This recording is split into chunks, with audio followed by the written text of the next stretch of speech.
안녕하세요. 금요사건 파일 디바제식합니다. 2006년 4월 14일 한 살인사건에 대한 대법원 재판이 시작됩니다. 한쪽엔 고인이 된 22살의 여성 김희선 씨를 대변하는 검찰이 있었고, 반대편에는 희선 씨를 잔혹하게 살해한 2명의 범인이 있었습니다.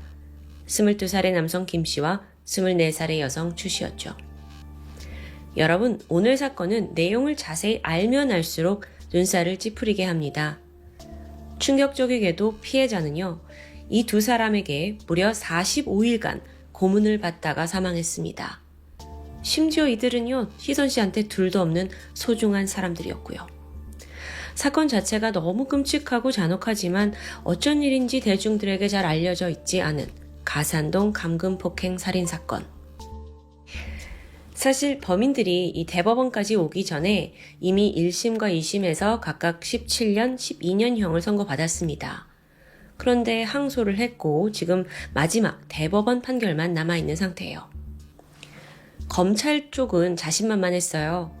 죽은 피해자의 부검 결과만 보더라도 너무 끔찍해서 이건 최소 20년 아니면 무기징역감이다 라고 봤기 때문입니다. 하지만 결국 최종 결과가 나오자 모두가 허탈해하고 맙니다.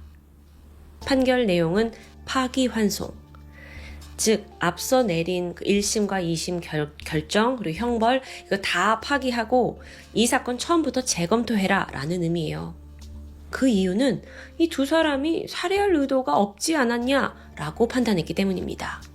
아니, 지금 제가 잠깐만 설명을 해도 사람을 무슨 45일간 감금을 하고 고문, 폭행을 했는데 살해할 의도가 없다?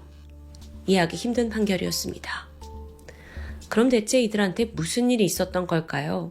인물들 위주로 먼저 좀 살펴보면, 먼저 남성 김 씨, 그의 어린 시절은 불우했습니다. 알코올 중독자인 아버지의 학대를 견디면서 살았어요. 한 달에 3, 4회가량은 완전 만취한 상태로 들어와서 아내와 아들에게 무자비한 폭력을 휘둘렀죠. 당시 그의 어머니는 아버지를 대신해서 생계를 책임지고 있었는데 그 덕에 이 아들을 제대로 돌볼 수가 없는 거예요. 그래서 결국 외삼촌에게 맡기게 됩니다. 하지만 그곳에서도 외삼촌이 그를 학대해요. 그런 상황에서 김 씨는 점차 우울하고 내성적인 아이가 되어갔죠. 학교에서 잘 어울리지 못했고요. 좀 겉도는 생활을 했습니다. 그렇게 집단 따돌림은 그가 매년 겪는 일이 되어버렸죠. 이렇듯 보살핌을 잘 받지 못하는 상황에서 자란 김 씨는 고등학생이 된 후에 가출을 합니다. 친구들 집을 전전하면서 3년의 시간을 보냈고요. 2003년에는 아예 고향인 신안을 떠나 서울로 상경합니다. 2004년 그렇게 혼자 살아가던 김 씨가 우연히 인터넷 채팅을 통해서 22살 김희선 씨를 만납니다. 앞서 이 사건의 피해자죠. 두 사람이 서로 대화를 나눠요. 서로 어떻게 살았냐, 뭐 좋아하냐. 그러다가 김 씨의 그 불우한 과거 이야기를 듣게 된 희선 씨는 좀 동정심을 갖게 된 것 같아요. 그래서 한두 번의 데이트가 결국 사랑으로 이어졌고 2004년 4월 두 사람은 연인 관계가 됩니다. 약 1년 정도 둘이 데이트를 했어요. 하지만 관계가 조금씩 삐걱거렸고요. 급기야 2005년 1월에 결정적인 변화가 생기게 됩니다. 이 시기 희선 씨는 여고 동창생 추 씨와 앞서 그 가해자로 등장한 추 씨와 오래간만에 연락이 닿게 됩니다. 추 씨는요, 또 그녀가 어떤 상황이었냐면 알코올 중독자였던 아버지 학대를 피해서 집을 나온 상황이에요. 그녀는 동창 희선 씨를 만났고 그러면서 자연스럽게 그녀의 남친 김 씨를 만난 겁니다. 만나고 보니까 이 두 사람이 굉장히 비슷한 성장 배경을 가지고 있잖아요. 그러니까 굉장히 빠르게 친해지더라고요. 그리고 곧이어 이 세 사람이 동거를 시작합니다. 여기서 어떻게 갑자기 셋이 동거를 하냐? 정확한 이유는 알려지지 않았지만 아무래도 세 사람 다 이제 좀 독립적으로 살고 있었고 또 가정 형편도 좋지 않고 또 추 씨도 마땅히 갈 곳이 없다 보니까 커플이 같이 살자 이렇게 제안한 게 아닌가 싶어요. 어쨌든 이들은 서울 금천구 가산동에다가 쪽방 하나를 빌렸고요. 새롭게 삶을 시작했죠. 넉넉지 않은 형편인 건 맞습니다. 여기서 희선 씨는 월세를 이제 마련해야 되는데 쉽지 않잖아요. 그래서 어느 날 남자친구 김 씨의 친누나 집에 갔다가 돈을 훔치는 일까지 발생합니다. 그렇게 동거 한 달 뒤인 2월 7일, 그날이 이제 문제인데 불현듯 이 남자 김 씨의 새아버지가 아들을 찾아온 거예요. 뭐라고 하냐면, 야, 목포 쪽에 일자리가 나왔다. 너 나 따라오면 돈 벌게 해주겠다. 그런데 이상하게도 이 제안을 승낙한 게 아들 김 씨가 아니었어요. 여자친구 희선 씨였습니다. 이제 경제적으로 힘드니까 돈을 벌 수 있다라는 말에 솔깃한 것 같아요. 그래서 결국 그녀는 남자친구의 새아버지를 따라서 목포로 내려갑니다. 며칠 뒤에 돌아오겠다라고 하긴 했는데 이후에 연락이 끊기게 된 거예요. 그러자 남자친구 김 씨는 불안감에 휩싸입니다. 그리고 어느덧 그 걱정과 불안이 오만 가지 생각을 낳게 돼요. 그러면서 아무래도 그년이 새아버지랑 붙어먹은 것 같아. 둘이 잔 것 같아. 평소 새아버지의 행실이 건전하지 않은 건 맞습니다. 그러니까 이런 생각이 나온 거고요. 근데 또 마침 이때 누나로부터 전화가 걸려옵니다. 야, 네 여자친구가 우리 집에서 내 돈 훔쳐갔어. 도둑질한 거 너 알아? 이때부터 김 씨는 희선 씨에 대한 분노에 휩싸이게 되는데요. 그녀와 연락이 끊긴 지 5일째 되던 2월 12일입니다. 돌연 희선 씨가 쪽방으로 돌아왔어요. 근데 이게 돌아온 게 짐을 챙기려고 온 거였죠. 자기는 여길 떠나겠대요. 그리고서는 이제 사실 김 씨와 추 씨가 이 집에 없는 틈을 타서 막 옷가지를 챙겨서 가려고 했던 거예요. 근데 그 순간 남자친구와 마주칩니다.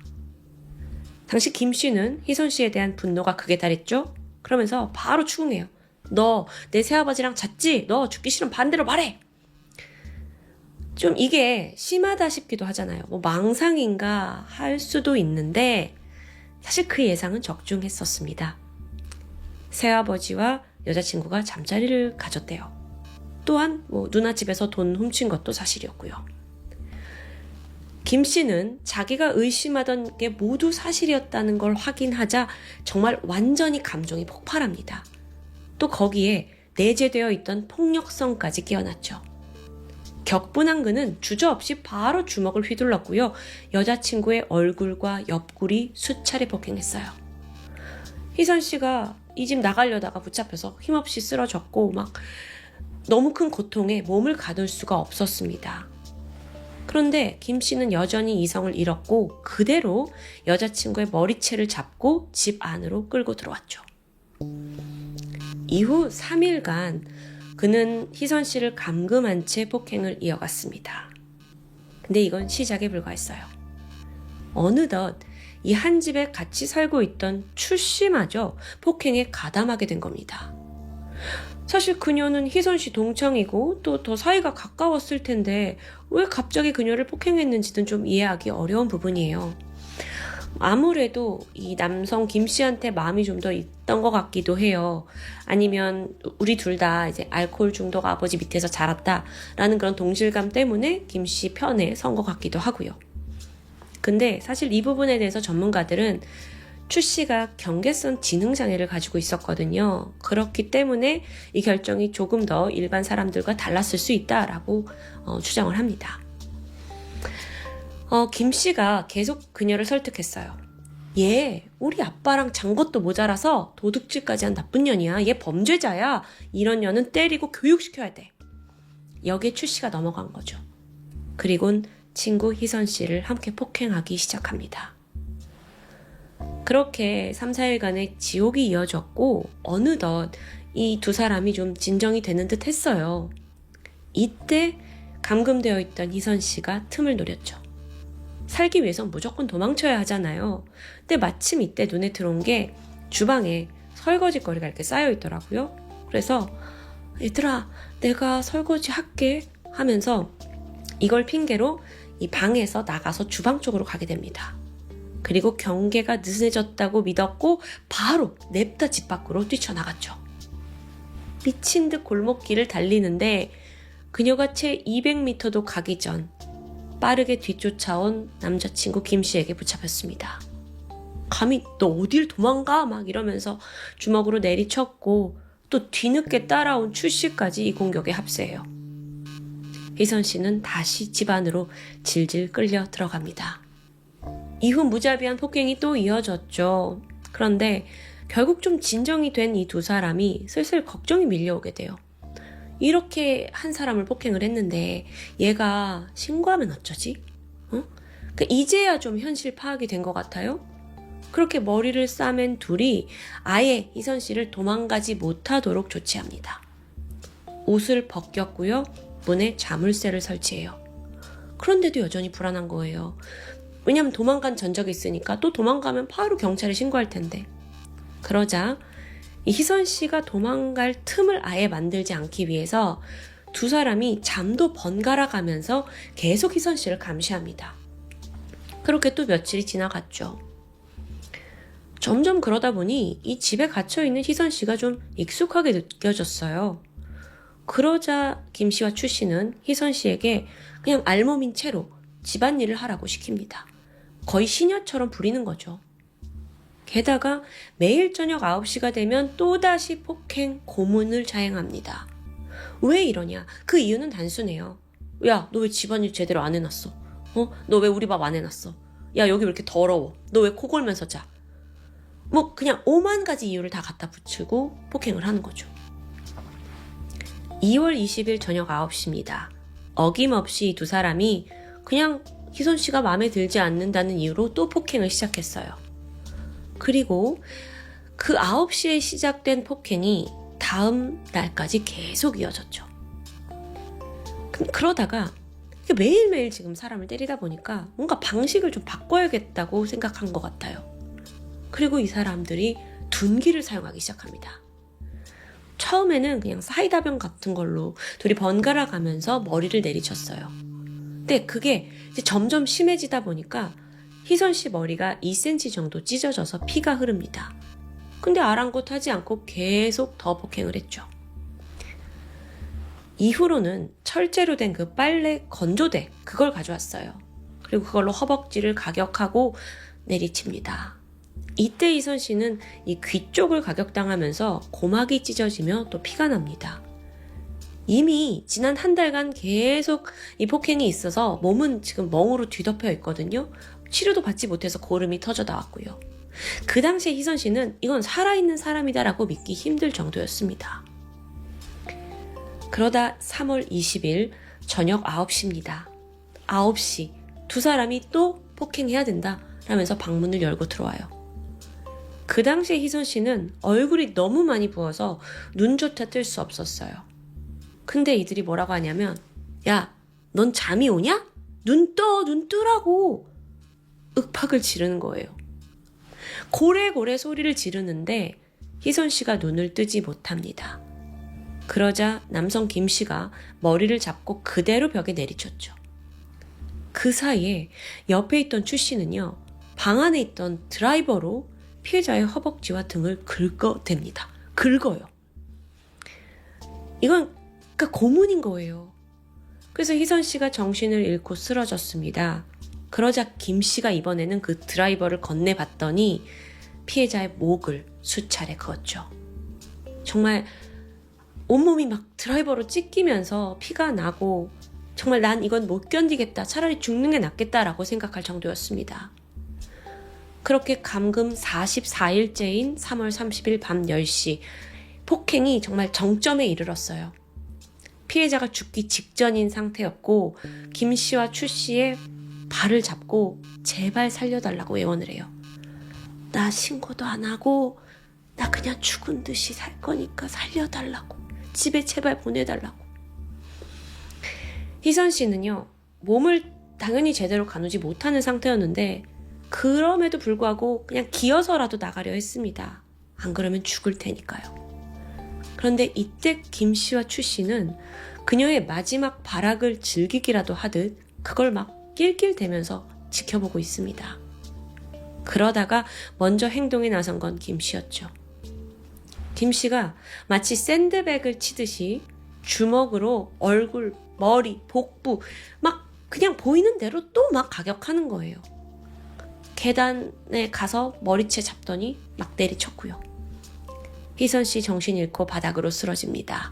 그런데 소름 돋게도 폭행은 계속됐어요. 김 씨는 라이터를 가지고요. 피해자의 음모와 겨드랑이 털을 태우면서 살을 찢었습니다. 또 그걸 구경하던 추 씨도 피해자의 몸을 계속 그었고요. 심지어 망치를 가져와서 피해자의 음부와 머리, 얼굴을 내리칩니다. 그리고 이 가격은 희선 씨의 얼굴 조직이 뜯겨 나갈 때까지 계속됐죠. 이런 온갖 가혹행위로 죽을 만큼 고통을 받던 피해자는 결국 다음날 아침 10시 사망합니다. 무려 45일간 지속됐던 끔찍한 고문, 감금, 폭행, 굉장히 제가 자세하게 이 부분을 여러분께 설명을 드렸는데 엽기적이고 잔인하게 이를 데 없습니다. 그런데 더 끔찍한 건 사실상 이 김 씨와 추 씨에게 특별한 범행 동기가 없었다는 점이에요. 김 씨로서는 희선 씨가 자기 새아버지하고 성관계하고 도둑질했기 때문에 폭행을 저지른 거라고 주장해요. 물론 피해자의 행동이 옳았다고 할 수 없습니다. 근데 범인은 그냥 피해자가 그래서 나는 그런 거다 탓만 하고 있는 거예요. 2005년 8월에 재판이 열렸는데 두 사람은 폭행은 인정하지만 살해할 의도는 없었다고 주장합니다. 근데요, 이 폭행 정도로 봤을 땐 이게 말이 안 되잖아요. 물론 이게 작은 방 안에서 셋이서만 있고 그 안에서 벌어진 일이기 때문에 진술에 의존할 수밖에 없어요. 근데 그 진술도 지금 너네 이렇게 사람을 때려놓고 죽일 의도는 없었다고 이게 말이 안 되는 거예요. 결국 재판부도 살해할 동기가 없는데 이렇게 장기간 고문을 할 수는 없다라면서 유죄 판결을 내립니다. 하지만 이때 선고된 형량은 불과 장기 15년, 단기 7년이었어요. 왜냐하면 범행 당시 김 씨의 나이가 만 19살이라 법적으로 미성년자였기 때문이죠.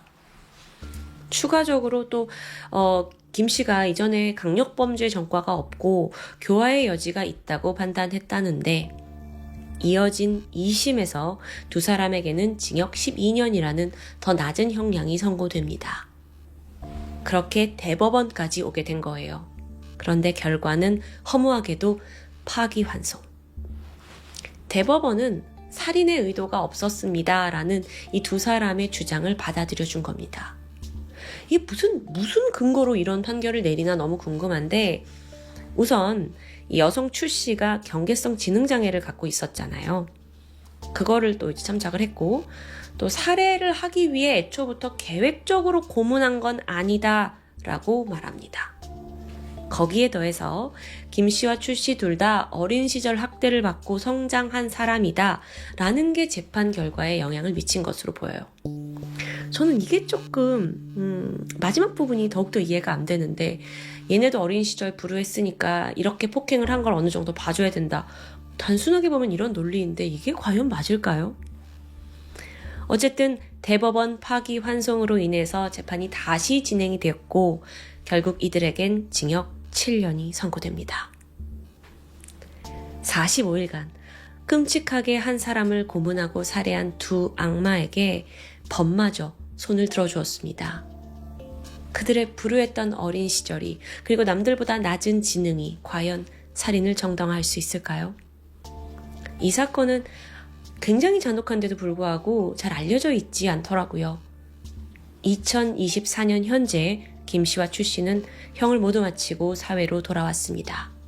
그 이후 행방에 대해서는 알려져 있지 않은데요. 뒤늦게라도 이들이 자신의 잘못을 크게 반성하길 바라고 또 피해자에게 진심으로 사죄하길 바라고 있습니다. 지금까지 금요사건 파일 디바제시카입니다. 안녕하세요. 금요사건 파일 디바제시카입니다.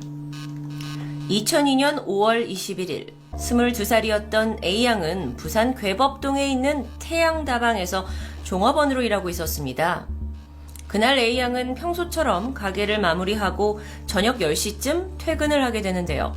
그로부터 1시간 정도가 지난 밤 11시였습니다. 이때 A양은 지인인 정양과 짧은 통화를 나누게 되는데 어디냐는 질문에 A양은 현재 부산의 번화가인 서면에 있다고 대답했죠. 두 사람은 조만간 얼굴을 보자는 이야기를 나누고 전화를 끊게 됩니다. 그리고 그것이 A양의 마지막 목소리였죠. 그로부터 정확히 9일이 지난 5월 30일, A양의 친언니 B양은 며칠째 동생이 연락을 받지 않는 게 걱정돼서 직접 그녀의 자취집에 찾아오게 되는데요. 사실 언니가 종종 반찬도 해다주고 또 바쁠 때는 집 청소까지 해주던 사이였는데 이렇게까지 동생이 오랜 시간 연락이 두절된 건 처음이었습니다. 언니가 집에 가서 초인종을 눌렀지만 안에는 인기척이 없었고 여기에 이상한 낌새를 감지한 그녀가 동생이 일하고 있는 태양다방에 찾아갑니다. 그런데 그곳에서 예기치 못한 이야기들을 듣게 되죠. 다방 사장과 직원들 모두 이미 며칠 전부터 A양과 연락이 되지 않는다는 겁니다. A양의 마지막 출근 날은 5월 21일. 그게 바로 부산 서면에서 지인과 통화를 했던 그날이었죠. A양은 어떤 사람이었을까요? 그녀는 평소에 성실할 뿐만 아니라 남들에게 피해를 주는 걸 굉장히 싫어했다고 합니다. 그러다 보니까 이렇게 아무 말 없이 무단 결근을 할 사람이 더욱더 아니었던 거죠. 결국 언니는 부산 사상경찰서를 찾아가서 동생의 실종 신고를 접수했고요. 그 신고가 접수된 지 하루 만인 5월 31일 오후 12시 25분 부산 강서구 명지동 앞바다에서 민들레를 캐고 있던 조 씨가 의문스러운 포대자루를 발견합니다. 파도에 떠밀려온 듯 부두에 걸려 있었는데 그는 그 불안한 호기심에 가까이 다가갔고 끈을 풀어보자마자 뒤로 나자빠졌습니다. 안에 들어있던 건 시신이었죠. 열흘 전에 실종된 A양이었습니다. 옷을 보니까 마지막 출근날 입고 있었던 그 차림새 그대로예요. 다행히 성폭행의 흔적은 없었는데 시신의 상태가 너무도 참혹합니다. 며칠 동안 물에 들어가 있었는지 이미 부패가 상당히 진행돼 있었고요. 또 신체 곳곳에서는 날카로운 흉기에 찔린 상처가 무려 40군데나 발견되죠.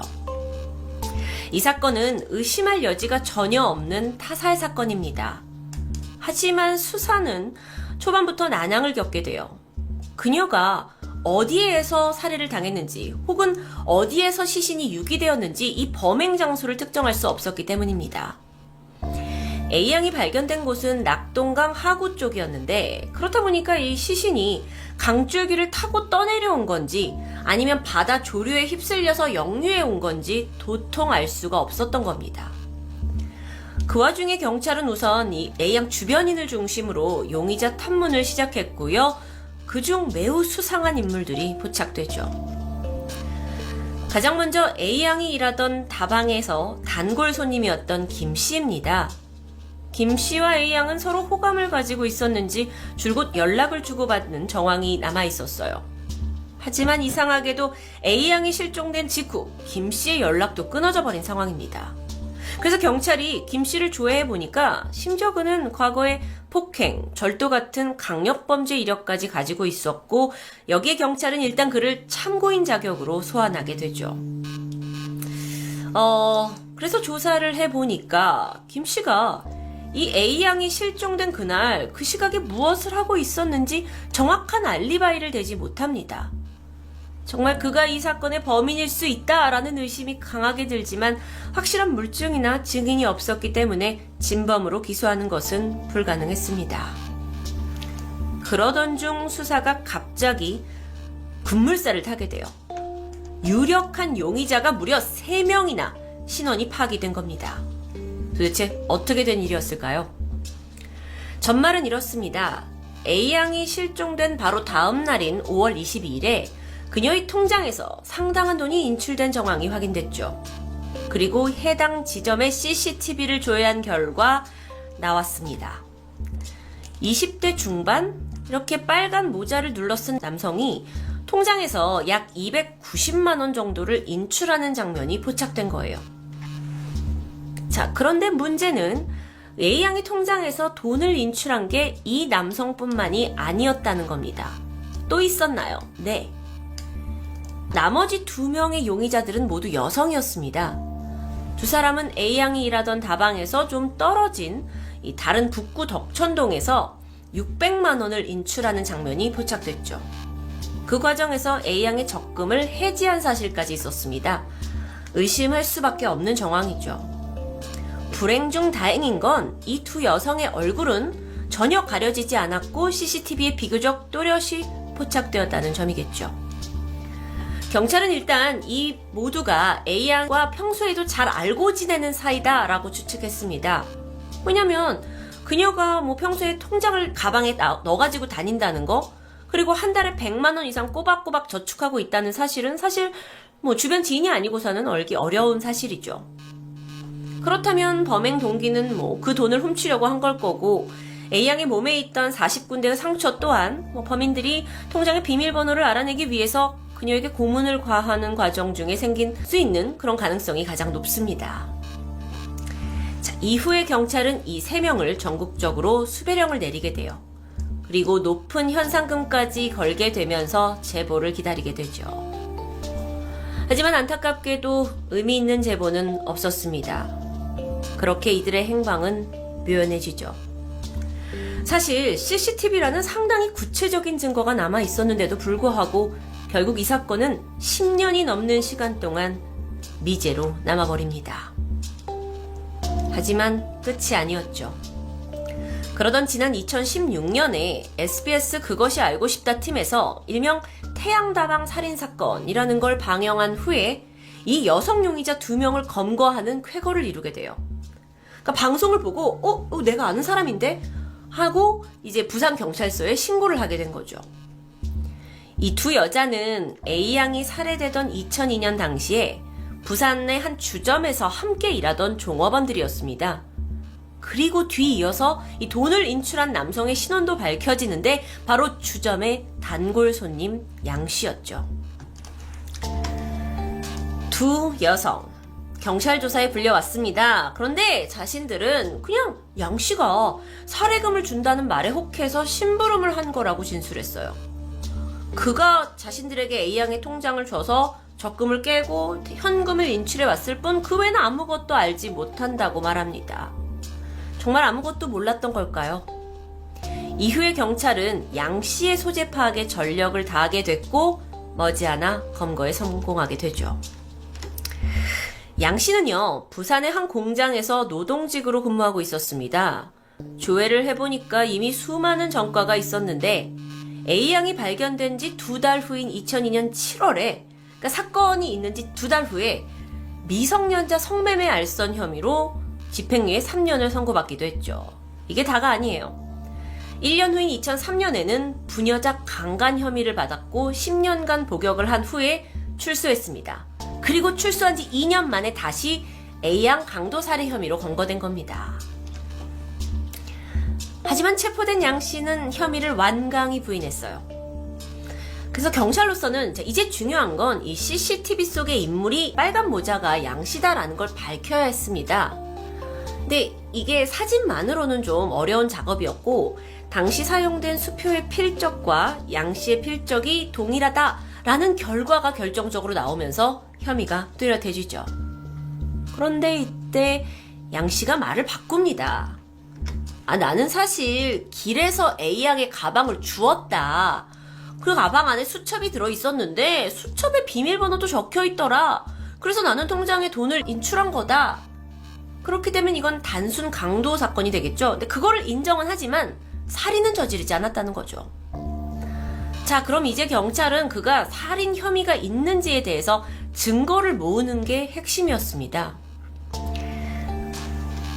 아주 흥미로운 게 발견되는데 2002년, 그러니까 사건이 있었을 당시에 양 씨는 이 사건 직후 자신이 몰던 국산 스포츠카를 중고로 처분한 기록이 남아 있었어요. 그래서 시간이 지나서 그 차를 인수한 사람을 인터뷰하다가 당시 이 차의 뒷좌석 커버 안쪽에 붉은 얼룩이 있었다라는 이야기를 듣게 됩니다. 물론 너무 오래전 일이겠죠. 그러면 양 씨가 살인을 저지르고 시신을 이 차로 옮겼다? 그럼 그 얼룩은 혈흔이 될 수 있고 살인이 결정적인 증거가 될 겁니다. 하지만 사건이 10년간 미제였고 심지어 이 차는 양 씨가 검거되기 몇 개월 전에 해차가 돼버려요.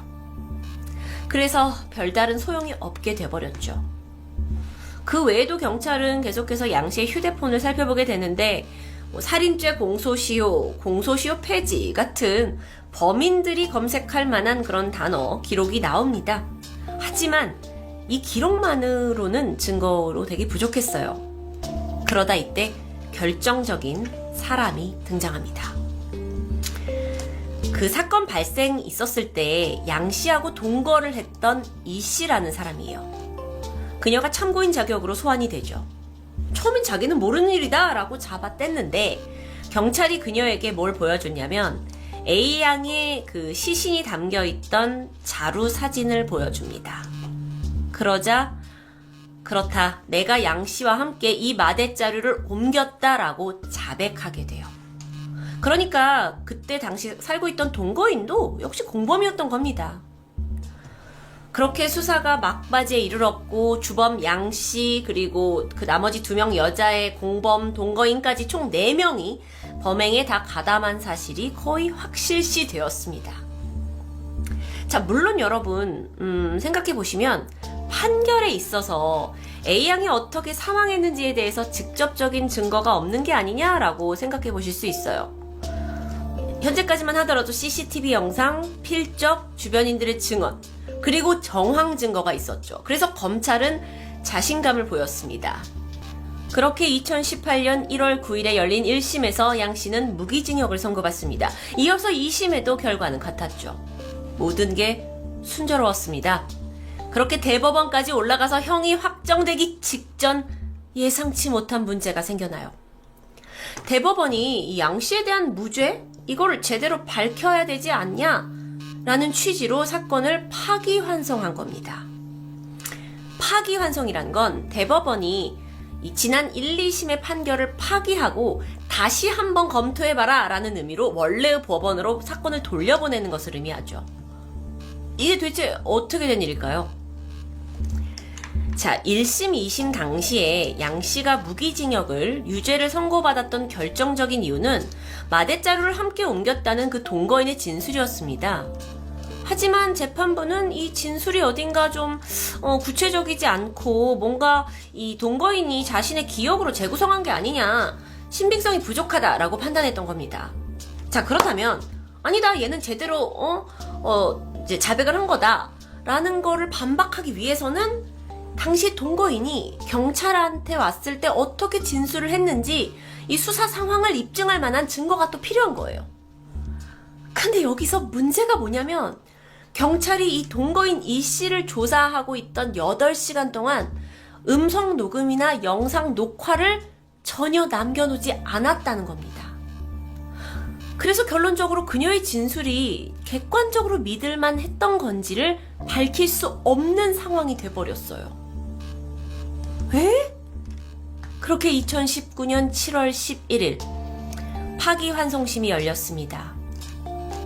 양 씨는 무죄를 선고받게 돼요. 검찰은 말이 안 된다면서 바로 상고를 하죠. 하지만 결국 최종심에서도 같은 판결이 내려졌습니다.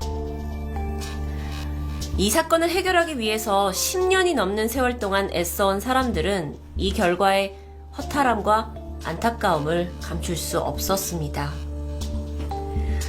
여러분, 그렇게 이 태양다방 사건은 아직까지도 어쩌면 범인은 짐작이 가지만, 범인은 알고 있지만 미제로 남아있는 상태입니다.